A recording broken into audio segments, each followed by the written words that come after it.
Check হাতে নিয়েও বিপাকে গোঘাটের পুজো উদ্যোক্তারা। হাতে টাকা এলেও ভাঙা রামকৃষ্ণ সেতু নিয়ে প্রতিমা নিয়ে যাবেন ঠিক কিভাবে? আরামবাগের সংসদের কাছে নালিশ গোঘাটের পুজো উদ্যোক্তাদের।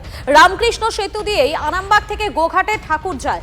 কয়েক মাস আগে সেতু ভেঙে যাওয়ার ফলে ভারী যান চলাচল বন্ধ, ফলে প্রতিমা গোঘাটে নিয়ে যেতে গিয়ে সমস্যায় পুজো উদ্যোক্তারা। প্রতিমা নিয়ে যাওয়ার জন্য কয়েক ঘন্টা সেতুর হাইটবার খুলে দেওয়া হবে আশ্বাস দেন তৃণমূল সাংসদ।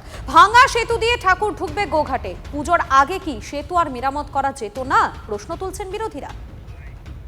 আমিও যাতায়াত করছি, দেখছি সেই কাটাই পড়ে আছে।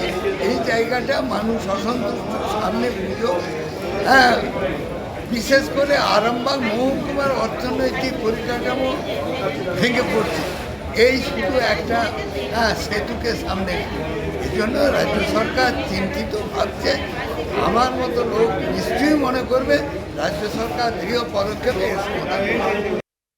রামকৃষ্ণ সেতুর উপরে আমরা সকলেই জানি রামকৃষ্ণ সেতুর অবস্থা এই মুহূর্তে একটু খারাপ আছে। তার জন্য আমরা আবেদন রেখেছিলাম মন্ত্রী সাহেবকে।